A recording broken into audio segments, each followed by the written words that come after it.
Hello, everyone. So, my name is Lisa Jett, and so the reason why I'm popping on here right now um, is because um, one of my subscribers wanted me to kind of talk about the newest film that came out this year, and that is called No Way Home, which is the newest Spider-Man film. Because we watched it together, her and her sister, and her family. And yeah, we watched it together, and I'm just kind of give my thoughts about it. And yeah, so what I'm gonna do, and I love that idea because I'm not gonna lie, it was really good. I was a little bit obsessed. So how this is gonna work, and so usually when people like talk about films, they kind of just explain like their opinions and feelings about it. If you guys don't know me, and if you've seen a lot of my videos, you know that I like to go a little deeper than that. I don't like to just look at the surface. I kind of like to look deeper and kind of see why, for example, a film is good and why it's a good premise and like how it, especially when it's a series, how it correlates with it all. So, and if you've watched Marvel before, you know, especially nowadays, like the newer films, you know that it's kind of a mess. like, especially because, also warning by the way, there's gonna be a lot of spoilers. So if you have not watched this film, or it's just the Spider-Man series in general, or just Marvel in general, just watch it so you can understand what I'm saying, because like it's gonna be a lot of spoilers in here. So just warning by the way. But yeah, so Marvel, especially nowadays, have been kind of a mess, in my opinion, just because of the blip which happened during Far From Home, which was the second film, slash during like Infinity and Endgame. So yeah, so like it kind of is surrounding that. It's kind of like talking about that. Like the newest films are talking about that, and kind of like how a lot of people have PTSD from it. Makes sense, you know. 5 years taken off your life, you know, it's a little bit much. It's a lot to process. So, like it makes sense why this film is kind of talking about that and kind of more of that. So that aside, how the Spider-Man universe, or kind of what I've noticed with it, is that so the Spider-Man, or this like MCU Spider-Man, if we look at like the recent films and like their the titles, so you know the first film is Homecoming, the second film is Far From Home, and the last film is, or I hope it's not the last film, but this newest film, No Way Home. It kind of makes sense what it's talking about by the title. So Homecoming, if you think about it, it's kind of reinventing the character. It's kind of reintroducing the character, just because, you know, Tobey Maguire's Spider-Man, and then after they did that, apparently they wanted to make another Spider-Man because they missed Spider-Man, which I guess makes sense. Rebooted it. So they did the second film, or second Spider-Man, and as we all know, that wasn't the best film for a lot of reasons. And I feel bad for the actor Andrew Garfield, because like he's a great actor. He just kind of didn't pick the best role, or for him, like I guess appearance-wise and just in general. So like because of that, they kind of reinvented, or what I've noticed, they kind of reinvented the Spider-Man, and that's why it was. The first one was called Homecoming, was just kind of to reintroduce the character and to kind of make people in good graces with it, which Homecoming was good, in my opinion. Some people can argue with that, but I did like it. And then Far From Home is basically, like I said before, kind of like talking about what happened after people experienced the blip and the people who were a part of the blip, which Spider-Man sadly was. So because of that, what I've noticed, and I think they just did such a great job with this specific like storyline, and just Tom Holland, the actor who plays Spider-Man in general, is because Far From Home is kind of talking about that, okay, now that he's survived the blip, and now that literally 5 years has been taken off from him, because of Thanos, we love him, because of that, he just feels really overwhelmed, and he doesn't really know how to cooperate. He doesn't know how to feel about it, because literally he feels like he's lost all control of his life, which is understandable. I mean, 5 years was taken off of his life. Like, it's a little terrifying if you think about it. Like, it's actually pretty bad. So because of that, he decided to go on this vacation to kind of like try to figure out himself, and I think it's just so he can just truly like try to get some normalcy again, because like, especially when you're at that age and when you just have so much going on in your life, it's good to have fun. Personally, it's good to have a break. It's good to have some sort of like boundary between work and fun, and I think he understands that, and I think that's another reason why he was just like, I need a vacation. So I get that for sure. But then because of that, and in the second film they do kind of hint about like the multiverse, especially the Spider-Man multiverse, and which is so funny that they did that, because this film, Far From Home, literally straight into No Way Home, or what I've noticed. And then in No Way Home, and then in No Way Home, it kind of shows that when he came back from vacation and when he destroyed Mysterio and etc., now he has even more trouble, and because of that, and because now one of his worst enemies exposed him, now J.J. Jameson is able to feel satisfied, because now he thinks Spider-Man is really a villain, because like apparently some people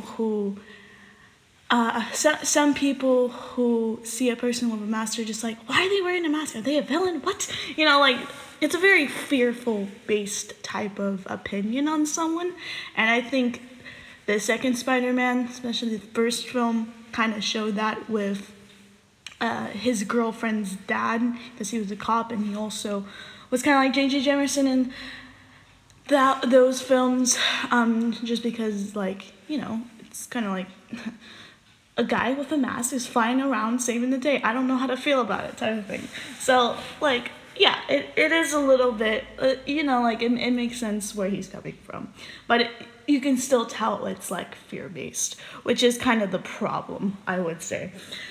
And because of that, and because, in his opinion, or what I've kind of noticed, is that it's like, what is the point of being a hero anymore?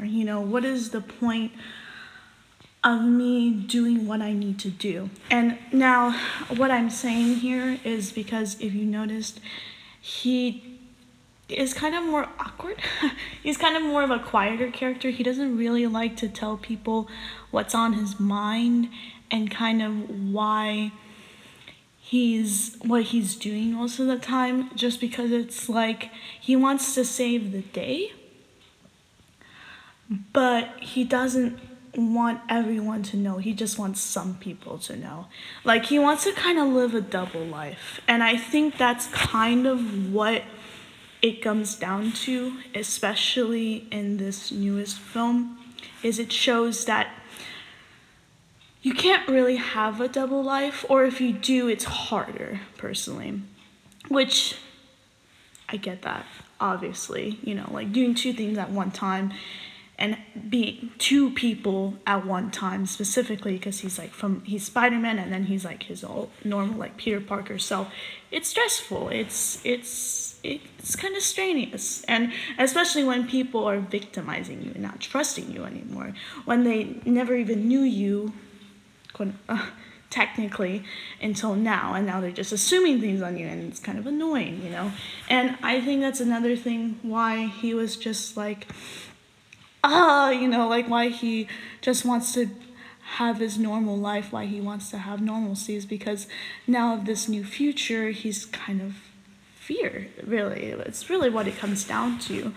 And yeah, this whole film in general kind of shows him trying to get back to his normal roots, get back to his normalcy, when people are telling him that you kind of can't do that anymore. You kind of need to go with the times, when he's just like, no, I don't want to keep going, because of how afraid he is. And I think that's why, obviously, the Tobey Maguire Spider-Man series is so good. But from the newer Spider-Mans, and from the reboot especially, I think Tom Holland did such a great job of that, because it like I said before, it really shows the fear. It shows the pain of losing something that you've had before, like losing a sense of worth, losing a sense of control. And I think that's really where it comes down to, is he's losing his sense of control. He's losing his sense of humanity. Because when you're that popular, it can get very just you're it kind of deteriorates your sanity, personally. I've never been popular, but you can tell people who are popular, you can tell that's kind of what they go through. And so because of that, he kind of just, like I said before, he kind of gets really absorbed in his problems, and he really starts to be kind of more egocentral, and obviously he doesn't mean to. You can tell he doesn't mean to, but because of that, he is just so absorbed in what he's thinking, and he's just so absorbed in his feelings that he doesn't understand other people's feelings, or he doesn't want to listen, because of the fear. And because of that, I think that is why he asks Doctor Strange, is because he feels because Doctor Strange is also a superhero, and he also kind of has almost a double life, or kind of a similar thing with Tom. He can understand him, and that's why he wants to help him, because he doesn't really trust anyone anymore. I mean, fear. And I think that's why. And also, another thing is that he's also growing up, he's becoming an adult, he's going to college, and so because of that, he wants to be taken seriously, but at the same time, he doesn't want to be victimized. And I think that's why he's just he really wants to clear his name, is because he doesn't know any other way. I think that's the real thing to it. He's just so desperate. And that's another thing. Fear really kind of initiates desperation, I think, in a personal opinion. And I think, personally, Tom and the people that made this film did such a great job showing, because it's clearly he could have, and I've talked to my brother for this before, because he's seen the film, and he also just dude, seriously, you didn't have to do that. And I'm just yeah, but you have to understand that he didn't really have a choice, or he thought he didn't have a choice, if that makes sense. He had a choice. He didn't have to be that desperate. But I think that's what the film is showing, that because of how absorbed he was, he kind of lost a sense of logic and sense of sanity. And because of that, because he's oh, I'm a superhero, I can do things with magic, So that's why I think he just really wanted his help, because it's it was, like I said before, in his opinion, the only way he can do things. And it's so sad to say, but that's kind of where his brain was at. And that's what I think truly set the mood for the story for me, and truly just oh my God, this is amazingly awesome, but also a mess, because it's just it shows the human in him. It shows the anxiety. It shows the constant berailment of it all. And especially as a Gen Z, you know, like, we just have such a fast-paced world that we just want things quick, you know. We're not like the older generations where we can, like, be patient and things can come. Like, we just want them now. And I think that's another kind of con that he has.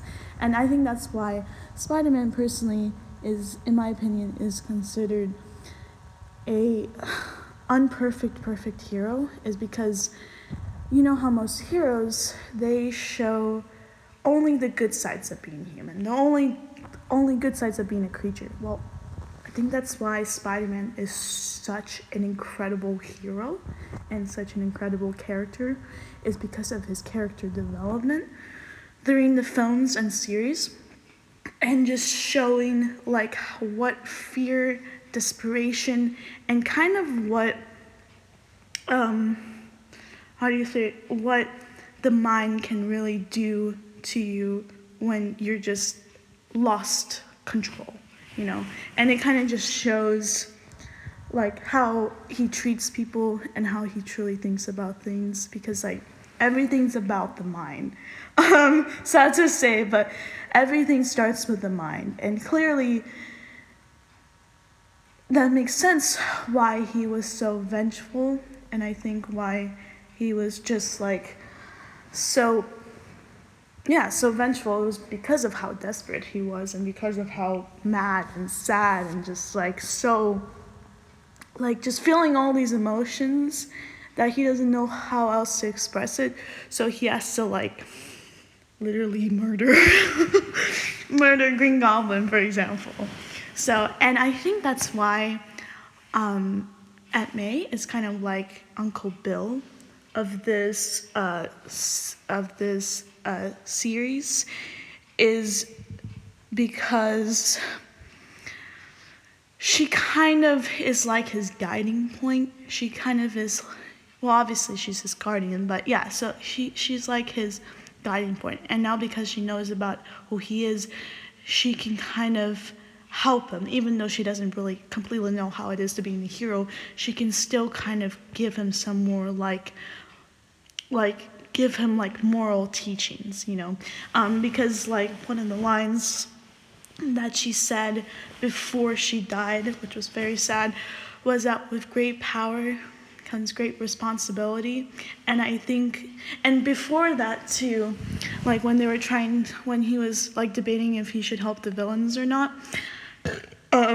I think she made such a great point. It's like, you know, you are still a hero, and even though these people don't deserve anything, you should at least give them a second chance. You should at least see if they're worthy, you know? And as a person who is made on this planet to do such incredible things, you shouldn't be so judgmental about someone, especially because he knows how wrong that is.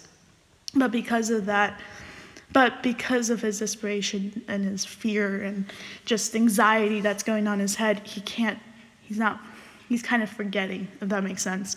And because of that, Aunt May is just kind of reassuring him and kind of just trying to like get him out of that negative headspace, which I think is so good and such a great way of showing that type of like love, because especially when someone is that powerful, you need someone strong next to you. And I think that's why the line, with great power comes great responsibilities, because you were made to be on this earth to do great things. But because of that, you have a responsibility, and you can't just shy away from that responsibility. And if that means talking to someone to getting into college, that means talking to someone to get into college, you know? Like, you have to kind of be a little bit ballsy. And I think during the film, he kind of understands that, but he is kind of struggling with it, because it's not really in his nature to really stand up for himself without having a mask on. Like, he's one of those characters where he feels more comfortable. Same with me though. Like, I'm not saying that I'm not like that. That I'm like that either. Like, I can't show my face. Like, no, what are people gonna think? You know. So it's like, yeah, it makes sense why he has a mask. But I think that's another reason why it's so important that he hears this line, is because it kind of gives him strength. It kind of gives him a sense of purpose, because I think he's kind of losing a sense of purpose. And I think that's another reason why it was so cool to see the other Spider-Mans, is because it shows that this is going to keep happening over and over and over until he learns his lesson, because you really can't live two lives at one time, you know. And I think the way they ended it, especially, it just shows that, like, even though he did have such a good character development, he's still a human being, and he still has flaws. And because of his fear and because of his sanity kind of deteriorating in this whole film, it makes sense why he started to crash, and why he wanted everyone to be safe, and why he's just like, you know what?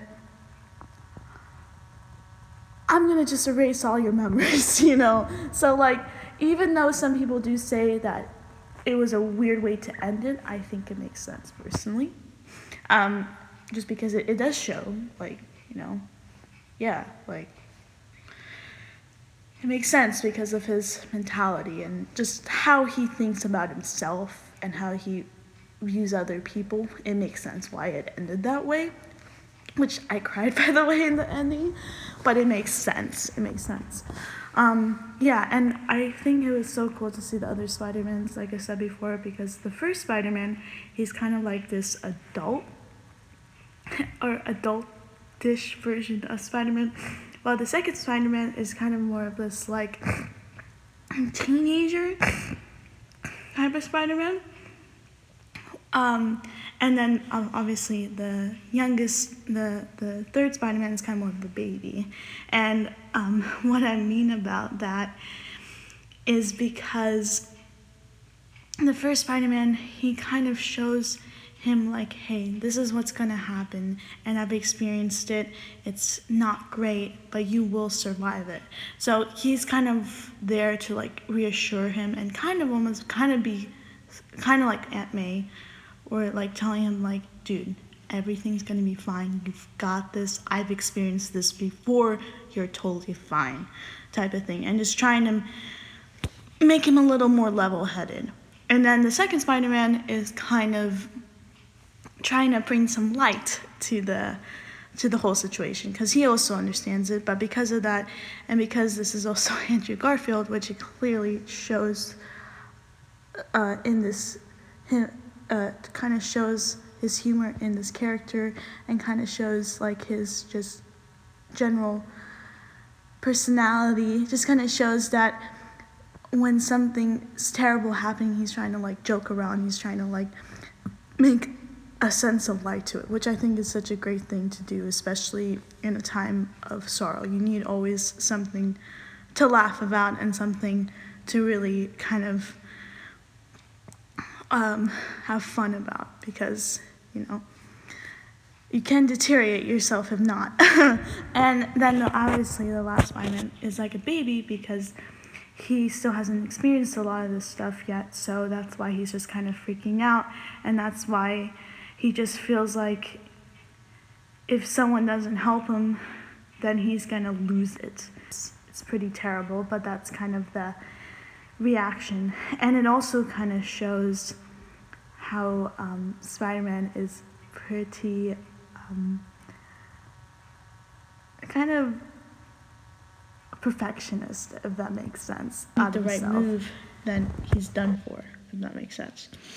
And so because of that, when they're talking to each other, like, by themselves, it was just so kind of like eye-opening almost of how awkward he is, and also so cute too at the same time, because it's like you can tell Andrew Garfield was kind of like joking that, like, oh my god, you guys are so cool. I literally, like, fought a rhino. What is this? So yeah, like you can tell like he was kind of making fun of himself, which was adorable, and I think that was such a good move on him for sure. But then when Tobey Maguire was like, dude, what are you talking about? You're also dope. Like you're a Spider-Man, and he's like, oh, I actually needed to hear that. Like Andrew Garfield said that. I remember that, and that was just so cute, and just showed how like even though of his sanity deteriorating, you can tell he's still trying to rebuild himself at the same time. He's still trying to find a way to kind of establish himself as a person and to kind of feel validation in himself as a person.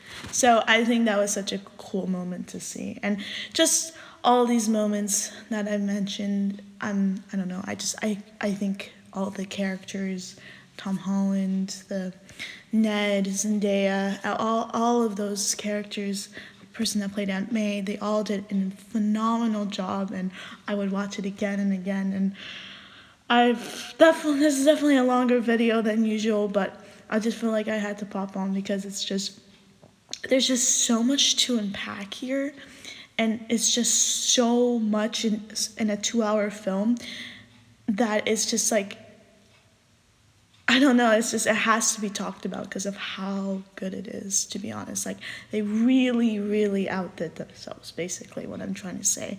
And from this rant that I said, yeah, I don't know. I was over the moon when I watched it, personally. I think it was just incredible. The ending was obviously very sad. I cried to it. But I do think there was a reason for it. Like with anything, but yeah. Oh man, such a good show. Such a good series. I do hope they make a new film because the way it ended, it's just like, it needs to have a happy ever after. It needs to have some closure because there was no closure at all. So anyway, so that's kind of my like theories, opinions, kind of my psyche tidbits on about this character, and like clearly he's a bit Hufflepuffy, if you know what I mean. If you watched Harry Potter, you know what I mean. But yeah, such a great character, so well received, so well deserved. Yeah. I hope great things for this film, basically. So yeah, such a good film, personally. Anyway, I hoped you liked it, and I hope you kind of, liked my rant, and yeah, and hopefully you guys can have some type of discussion down in the comments, and so we can discuss this more, because I feel like this doesn't even justify on how much there is about him. So yeah. Anyway, see you in the next video, and bye.